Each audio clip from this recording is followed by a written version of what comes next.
Hi guys, welcome back to my channel. So today I'm back with another story time. Please do not forget to subscribe and like at the end of the video, and if you want to be notified when I do make new videos, also hit the notification button. But I'm gonna go ahead and put my earbud in because my room is kind of quiet, so I am gonna be listening to some music so that way I can get into my little story. But anyway, excuse my messy hair. I didn't feel like straightening it, so I kind of curled it a little. But anyway, the reason that I'm doing this story time is because I have been watching a lot of story time videos that have been talking about this certain subject, and I just felt like maybe it's my time to tell my story, and maybe if anybody relates or if I can help anybody that has gone through stuff like this, you know, it'll make not the situation better, but it will help me move through. I feel like talking about it will help me still kind of cope with the fact that it happened, because I feel like even after so many years I still have to deal with, I don't want to call it PTSD, but just it has affected my life. So I feel like if I talk about it more, maybe it will stop affecting it. I don't know, maybe later on I can move on from it. But anyway, let's get started. So this particular friend, I'm gonna call her Jane, but anyway, this particular friend, I met her through church. My parents would take me every Sunday to church, and we had classes in church. And Jane's parents were actually divorced, so she lived with her dad, and they had a really close relationship. He would really spoil her and her little brother, and my parents started connecting with him a lot more, and they started hanging out a lot more. And as their relationship grew, then our relationship grew. When the school years, why can't I say year? When the school year started, she was the only person I knew at that school because I was brand new to the area. So she was the only person that I knew, and she was practically my only friend for a little while. She's the one that introduced me to other people at school, so I did start making a lot more friends later on. But she was the main person that I would hang out with in school and outside of school. Like I said, our parents were friends, so outside of school we would hang out a lot too. I would go over to her house a lot. They would come over to our house a lot. At first I was comfortable going over to her house. At first I was comfortable going to her house because her dad would pretty much let us do whatever we wanted. He would just leave us alone. He would bring us food and just let us hang out and to listen to music and watch movies. And he would just make the environment comfortable. So he wasn't those type of parents that would hover a lot. So I loved going to her house because it was just me and her in this huge, he actually, this is how spoiled she was. He actually gave her the master bedroom. So we would hang out in her master bedroom a lot, and we would go on the computer and listen to music. And he was a really good chef, so he would cook for us a lot. And for a while it was pretty comfortable. Around this time, I believe I was around maybe 11, so I don't really remember anything happening around that time. But as I grew, I did notice him making like little comments, like he would talk a lot about my lips. Like he would say that I had big voluptuous lips, that he loved my lips. It did make me uncomfortable, but I never really said anything. I was a really shy kid, so I would just like like I wouldn't really say anything. So I would just like shyly smile, like but he did talk about my lips a lot. I think Jane started to notice after a while, so she would start calling my lips duck lips, and I actually started feeling I actually started feeling insecure about my lips for a long time. I think all throughout middle school and maybe partial of high school. I was actually really uncomfortable with my lips. I felt like if they were talking about them so much, I felt like maybe they were just too big, and I would like try to do this so that way like they weren't as big. I don't know, he said so much about my lips that he made it into an insecurity. After that, he would start complimenting me on how beautiful I was, and he would like grab my face and he'll be like, "Que bella," like in Spanish is beautiful. So every time he saw me, he would always like stare at me and stare at my lips and just call me beautiful. It did make me uncomfortable, but it's not something that I felt like I needed to make a big deal out of. I just thought, you know, Jane, she's actually a pretty large person, so I just assumed because I was the skinny friend that maybe that's why he would make those type of comments. And I mean, not just him, her mom would come over once in a while and she would also say how like pretty I am, or one of our other friends, she was actually skinnier, and she would also make comments about how pretty she was. I just assumed it was because of our weight, like we weren't as, you know, big as Jane, so I just assumed that's what all it was. I started becoming really close with them, and I would always be with them. I would always go out to eat with them. I remember we went on a specific trip to Rosarito. I don't even remember if it was the whole weekend, but I did end up going out with them.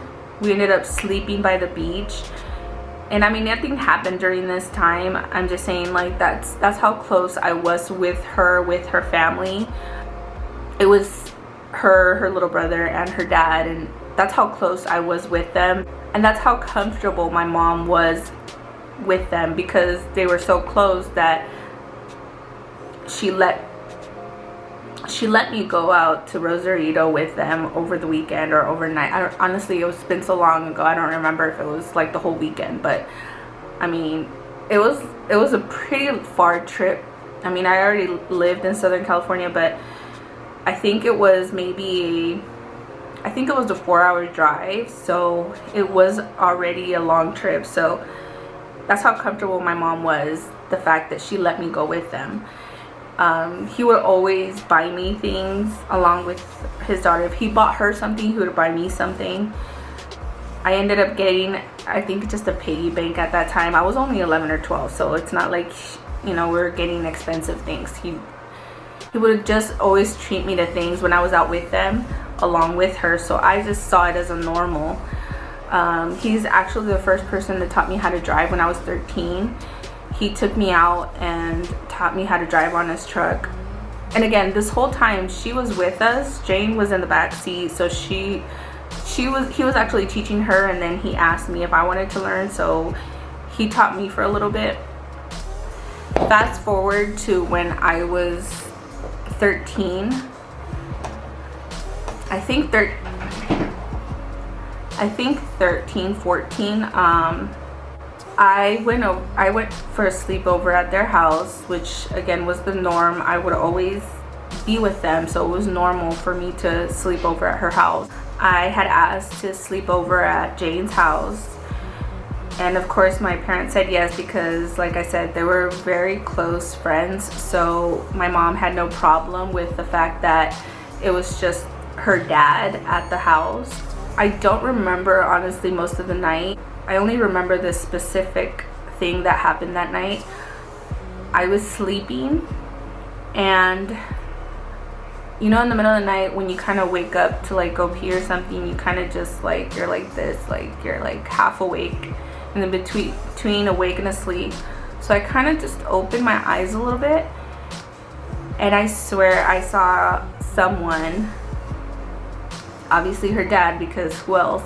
I saw someone in their boxer shorts just kind of crouch down and run out. And from what I can gather, he must have been standing in front of the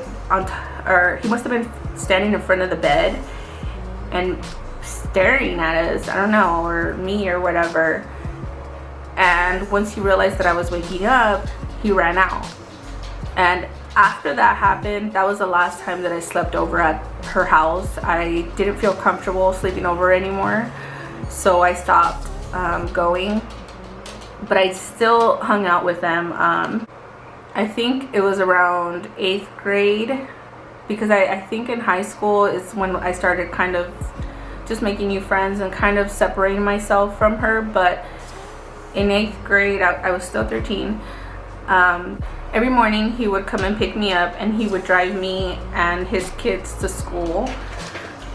So this particular morning, I was still getting ready. I was doing my makeup. I'm 12, 13 years old, doing my foundation. I used to use my mom's, and honestly, it wasn't even my same color. I think, like, you know, like I had a line right here where it was like pink, because my mom is lighter.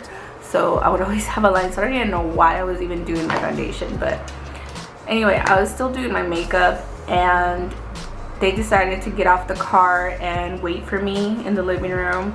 I was actually doing my foundation in the living room. We used to have this huge mirror on the wall, and I would use that mirror so that way I could put my foundation on, which doesn't even make sense, because if the mirror was right there and the lighting was coming in through the living room, I don't even understand how I didn't see the fact that my foundation didn't fit.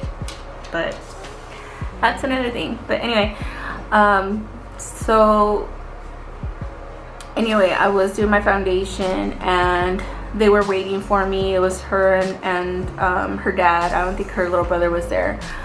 And Jane was playing on those PSPs.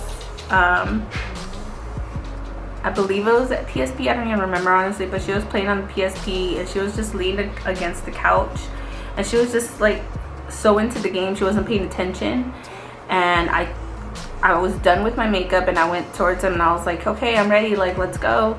And I don't even know where or how this man got the guts, but he just, I think he like called me beautiful again, and then he just grabbed me by the face and just kissed me. And I was trying to push him so hard off me, but remember, I'm only 13 years old. I was a small kid. I'm a short person. I'm 5 feet, so like, you know, I'm a small kid. I was trying to push him as hard as I could, and I was having such a hard time getting him off me, but he was holding me into that kiss. And finally, like, I made myself heavy enough to fall on the ground, and finally I got him off me. And I was so in shock. I was like, what the hell? Like, and Jane was right there again. She was playing on the PSP. She was so into the game, and I was like, your dad just kissed me. And she didn't even react. Like, she didn't even do anything, and I was just like, I can't believe that just happened. Like, I was in shock. Honestly, like, from that moment, that's the only thing I remember. I only remember him forcibly kissing me and me being in shock. Honestly, like, everything goes blank after that. I feel like when you have these particular like traumatic moments, you only remember those small details. You don't remember what happens after. You don't remember what happens the day after or the week after. You just remember that particular moment. And for me, that's all I remember. I don't remember I must have gone to school, because obviously my mom would have noticed. My parents weren't there in the morning. I believe she had already gone to work, so it's not like there was nobody in the house, which I should have mentioned it ahead of time. There was nobody in the house. It was just me, Jane, and her dad. So it's not like anybody else was there. So I must have gone to school. Otherwise, you know, if I would have had an absent, my hair is bugging me. If I would have had an absence, then my mom would have found out, and she would have asked me why I didn't go to school, and it just would have been a bigger deal. So I do know that I had to have taken the ride to school. After that particular incident, I stopped hanging out with them. I stopped going over to her house. I stopped associating myself with them as much as I could. Again, my parents and him were really close, so it's not like I could completely cut them out of my life. They went to the same church. She went to my school, so it's not like I could just, you know, take them out of my life. But I was grossed out, and I didn't tell anyone. I kept that to myself after that happened, especially after seeing that she didn't even react. I don't know, I just didn't have the voice to speak up. I didn't tell my mom, I didn't tell anyone because I didn't want to get in trouble. I didn't want to cause drama between them. I don't know why I was so worried about them fighting or for something. I didn't want to make it bigger than it was. I don't know why. Like I said, I was 13 years old, so I just didn't want to get him in trouble. I didn't want to cause drama. I didn't want to be in that situation. I just wanted to forget that it even happened. So that's pretty much how I lived through 8th grade. The rest of 8th grade, I just pretended like it didn't happen. I just pretended like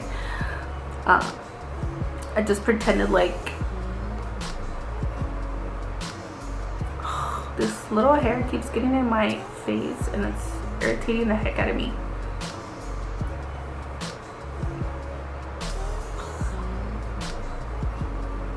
This is why I don't curl my hair.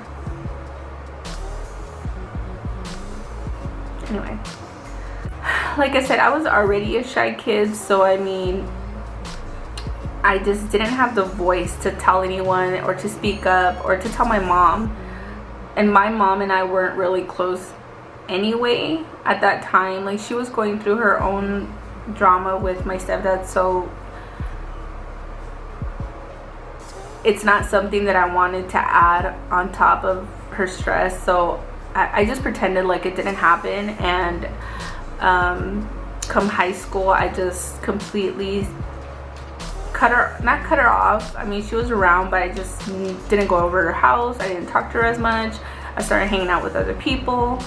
I mean, nothing ever happened after that. I mean, obviously, once I cut them off, once I stopped going to their house, once I stopped associating myself with them, all that other stuff just completely stopped. I mean, I graduated high school. I went to college. I don't know anything about the guy. I haven't seen him in the past 15 years, so I don't know. I just rather keep it that way. But it's scary, you know, because I know that I should have told my mom. And up to this day, honestly, I believe it's like 20 years later, and my mom still doesn't know about this. I mean, it's not like she comes on and watches my videos. So I'm an adult and I still don't have the balls to like go and tell her what really happened. She's never gonna know what happened. It's just, for me, I don't know, it's such an embarrassing thing for me to even bring up to her now. And I wish I would have said something back then, because I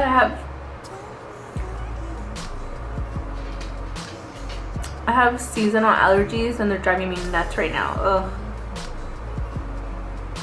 Anyway, I don't know. I don't even have a good excuse to not tell my mom. I just don't want to tell her. It's just been so long. And honestly, like, she has overcame her own stresses that she was going through at the time. So she's just a lot stronger, and I kind of feel like she'll probably go and find him and like tell him like, what the hell, like, you did this to my kid like 20 years ago.